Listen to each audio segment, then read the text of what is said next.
Waalaikumsalam.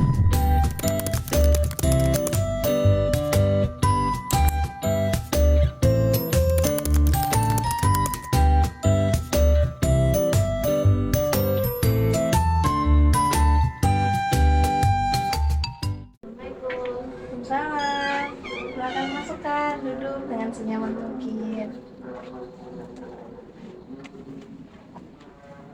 Apa benar ini dengan Kak Raisa Widianti?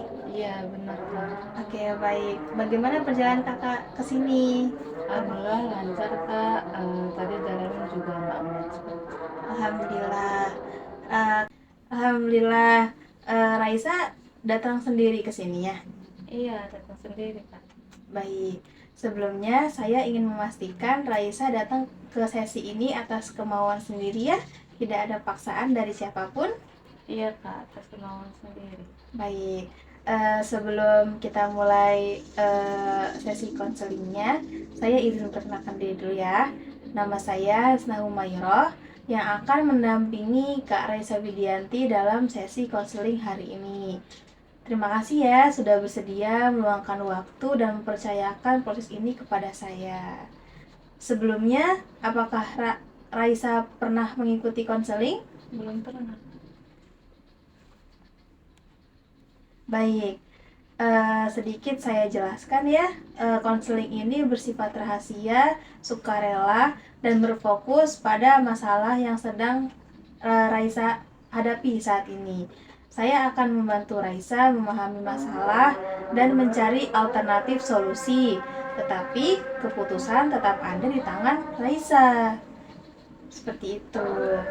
Dan di dalam konseling ini saya harap Kak Raisa terbuka saja untuk bercerita, karena konseling ini bersifat aman dan segala yang Kak Raisa sedang rasakan, masalahnya sedang dihadapi, silahkan berceritalah dengan sukarela. Seperti itu Kak Raisa. Baik, apakah Raisa bersedia dan merasa siap untuk mengikuti sesi konseling ini? Ya Kak, siap. Baik. Untuk memulai bagaimana kondisi Raisa akhir-akhir ini sebagai mahasiswa semester akhir? Sebenarnya tidak baik-baik saja Kak, tapi belakangan saya merasa cukup tertekan. Saya menangkap Raisa merasa tertekan. Bisa diceritakan apa yang paling membuat Raisa merasa seperti ini? Jadi saya sedang skripsi, tapi belum berjalan lancar. Orang tua sering menanyakan kapan lulus. Iya, lalu? Terus saya juga merasa terbebani, apalagi teman-teman saya sudah banyak yang sempro dan hampir lulus. Terima kasih sudah bercerita Raisa. Dari yang Raisa sampaikan, selain tekanan dari skripsi dan orang tua, apakah ada hal lain yang ikut memengaruhi kondisi Raisa akhir-akhir ini? Sebenarnya iya Kak, saya sendiri sering menyalahkan diri sendiri. Boleh diceritakan menyalahkan diri seperti apa? Jadi saya merasa kok orang lain bisa, kenapa saya lama banget. Jadi kadang mikir saya malas atau kurang pintar. Saya saat pikiran itu muncul, biasanya apa yang Raisa lakukan? Biasanya saya malah menghindar, scroll HP atau tidur Kak. Jadi saat tekanan muncul, Raisa justru menjauh dari skripsi? Iya Kak, padahal setelah itu malah tambah kepikiran. Kalau boleh tahu, Raisa anak keberapa di keluarga? Saya anak pertama Kak. Sebagai anak pertama, apa yang Raisa rasakan terkait harapan orang tua? Rasanya harus jadi contoh, harus cepat bisa, cepat selesai, terus harus bisa diandalkan juga. Oke, tekanan itu datang lebih banyak dari orang tua atau dari diri Raisa sendiri? Sebenarnya lebih banyak dari diri saya sendiri Kak. Jadi, walaupun orang tua tidak selalu berkata langsung, Raisa sudah menuntut diri sendiri. Iya kak, saya sering merasa saya nggak boleh gagal. Apa yang terjadi kalau Raisa merasa gagal? Kalau saya ngerasa kecewa sama diri sendiri dan malu kak. Saya menangkap ada tekanan dari skripsi dan harapan orang tua sehingga membuat Raisa merasa terbebani. Apakah itu sesuai dengan yang Raisa rasakan? Iya kak, betul. Saat tekanan itu muncul, apa yang biasanya terlintas di pikiran Raisa? Saya sering berpikir kalau saya lambat dan takut mengecewakan orang tua. Pikiran itu membuat Raisa merasa seperti apa, bagaimana? Jadi cemas, takut gagal, dan kadang merasa tidak percaya diri. Apakah perasaan seperti itu juga terasa secara fisik? Iya kak, dada terasa sesak dan jadi sulit fokus.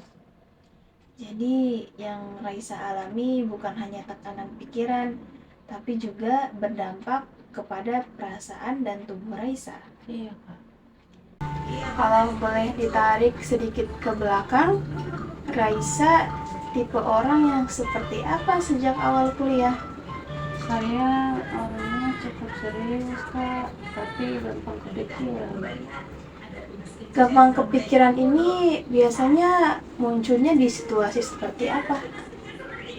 Kalau merasa dituntut atau merasa harus cepat.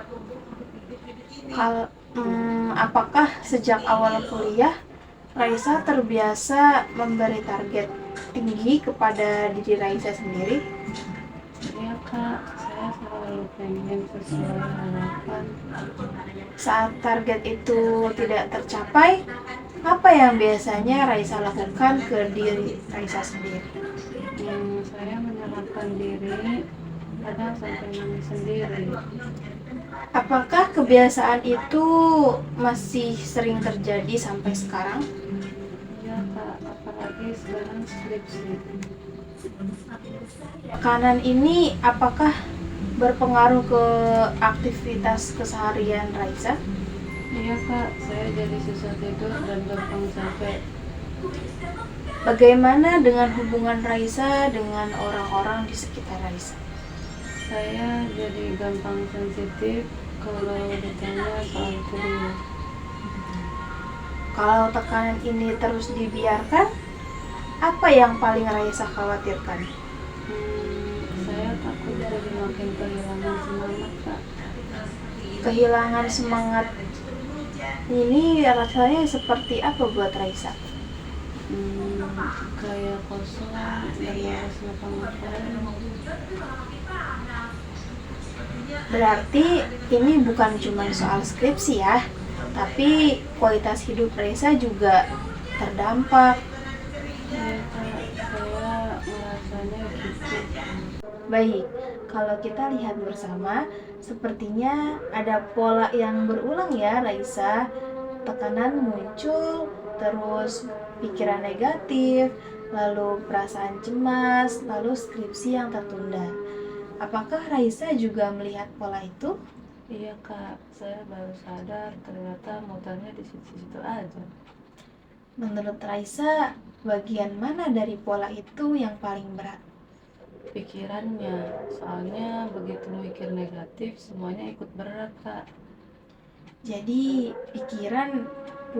pikiran punya peran besar ya terhadap perasaan dan tindakan Raisa. Iya kak. Kalau kondisi ini dibiarkan terus, kira-kira dampaknya ke Raisa ke depannya bagaimana? Saya takut makin lama makin kehilangan percaya diri. Kalau kondisi ini terus berlangsung selama beberapa bulan ke depan, menurut Raisa apa dampaknya? Saya takut makin gak percaya diri dan makin tertinggal kak.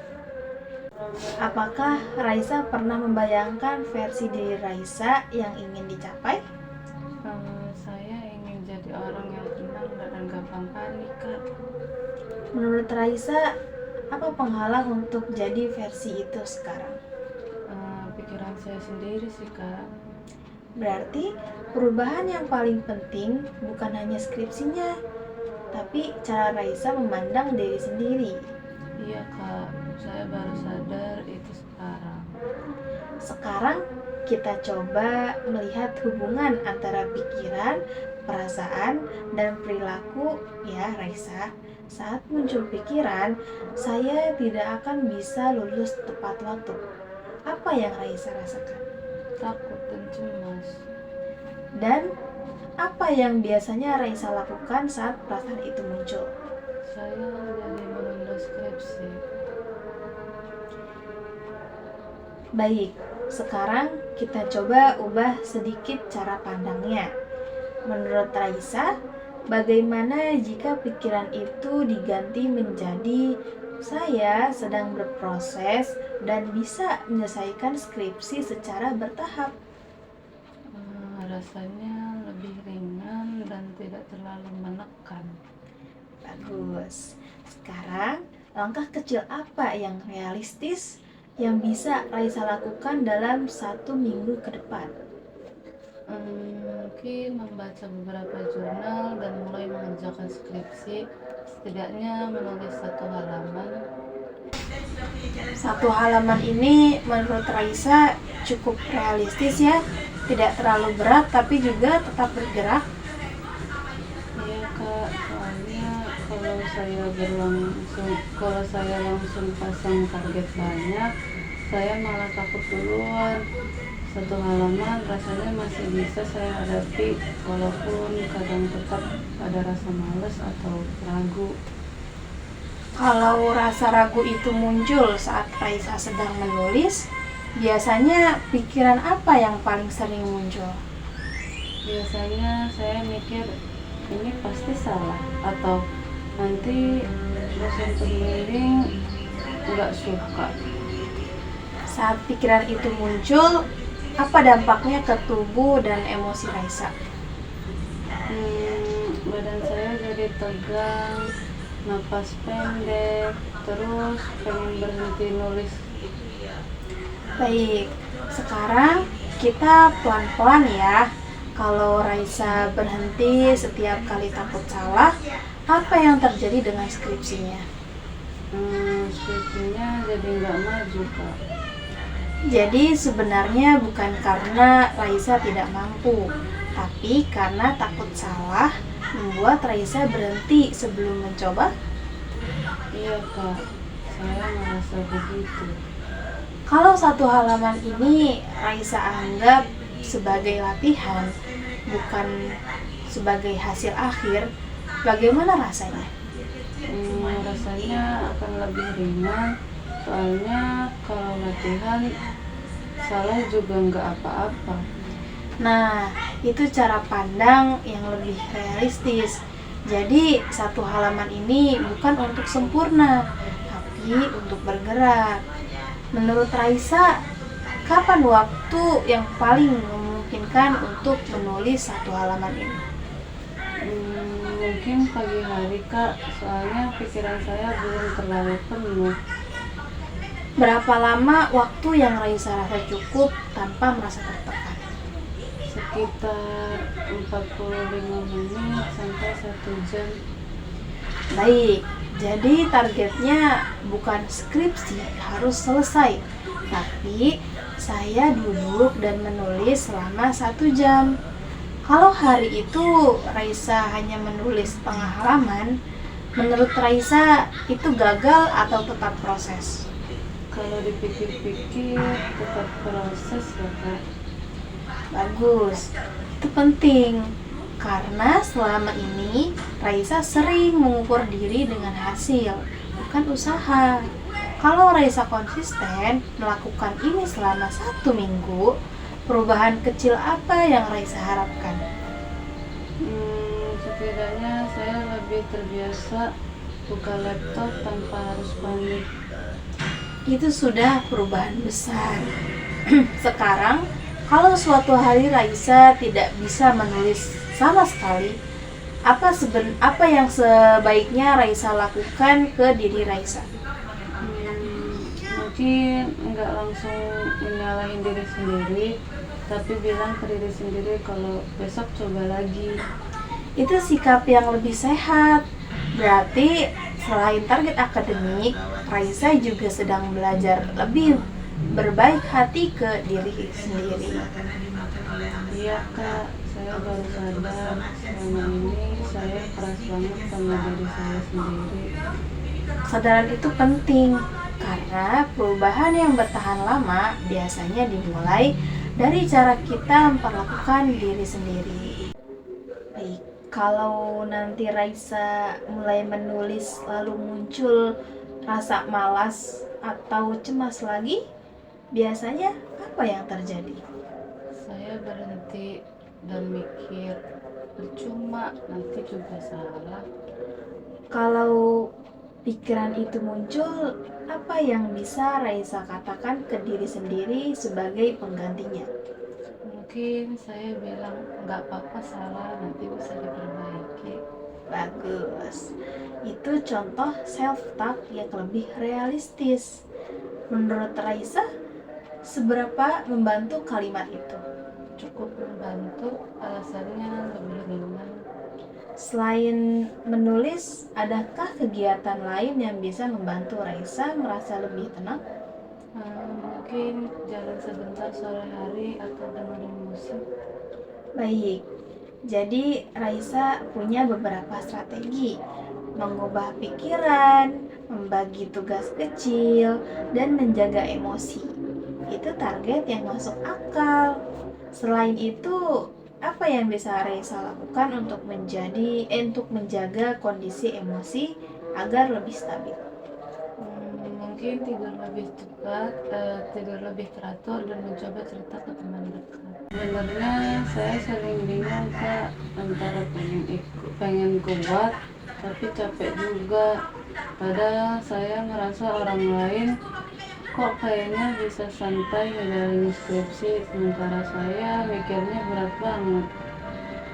Saat melihat orang lain terlihat lebih lancar, apa yang langsung Raisa rasakan di dalam diri? Saya ngerasa minder, kayak kok mereka bisa ya, sementara saya stuck di sini-sini aja. Kalau perasaan minder itu muncul, biasanya Raisa menyikapinya seperti apa? Biasanya malah makin menarik diri sih kak, jadi jarang cerita juga, terus takut dibilang lebay atau cengeng soalnya kalau cerita. Jadi Raisa memilih memendam sendiri. Iya kak, soalnya saya merasa ini tanggung jawab saya, bukan orang lain. Boleh saya tanya, selama ini Raisa lebih sering menuntut diri ke diri sendiri atau memberi pengertian ke diri sendiri? Lebih sering untuk kak. Saya juga jarang banget ngerasa puas sama diri sendiri. Kalau Raisa bayangkan berbicara ke diri sendiri, kalimat apa yang paling sering Raisa ucapkan? Harusnya kamu bisa, kok kamu lama banget, jangan lemah. Kalau kalimat-kalimat itu diucapkan terus-menerus, menurut Raisa dampaknya apa ke kondisi emosional Raisa? Jadi capek, kayak dikejar-kejar terus gitu, nggak ada jeda. Kalau orang lain yang Raisa sayang berada di posisi Raisa sekarang, apakah Raisa akan berkata seperti itu? Enggak kak, saya malah bakal nyemangatin dia. Apa yang membuat Raisa sulit memberi perlakuan yang sama ke diri sendiri? Mungkin karena saya takut kalau terlalu lembut, saya malah jadi malas. Jadi di pikiran Raisa, berbaik hati ke diri sendiri itu sama dengan menyerah. Dia kak, kurang lebih begitu. Kalau kita lihat lagi pengalaman Raisa, apakah setiap kali Raisa keras ke diri sendiri, hasilnya selalu lebih baik? Jujur enggak sih kak, enggak juga, kadang makin berat. Berarti secara lama belum tentu efektif ya Raisa? Iya kak, tapi saya kebiasaan. Kebiasaan itu terbentuk dari waktu yang lama. Mengubahnya memang nggak instan. Kalau Raisa mau coba cara baru, kira-kira apa satu perubahan kecil yang bisa dilakukan ke diri Raisa sendiri? Mungkin berhenti nyebut diri saya malas. Itu langkah yang besar. Kalau tidak menyebut diri sendiri itu malas, label apa yang lebih sesuai dengan kondisi Raisa sekarang? Mungkin lagi capek dan butuh waktu. Kalimat itu bagaimana Raisa merasakan kalimat itu? Lebih manusiawi sih kak, lebih bisa diterima gitu. Kalau Raisa konsisten menggunakan kalimat itu setiap kali tertekan, menurut Raisa apa pengaruhnya? Saya mungkin nggak langsung berhenti ngerjain skripsi. Bagus. Artinya, perubahan pikiran bisa berdampak ke perilaku. Sekarang, saya ingin ajak Raisa melihat satu hal lagi. Apa arti lulus tepat waktu bagi Raisa? Kayak bukti kalau saya berhasil dan nggak menyusahkan orang tua. Kalau Raisa lulus, tapi dalam kondisi mental sangat tertekan, menurut Raisa, apakah itu keberhasilan atau bukan? Kalau dipikir-pikir, rasanya bukan keberhasilan yang utuh. Jadi, keberhasilan Raisa bukan cuma soal waktu, tapi juga soal kondisi diri sendiri. Iya kak, saya baru nyadar itu.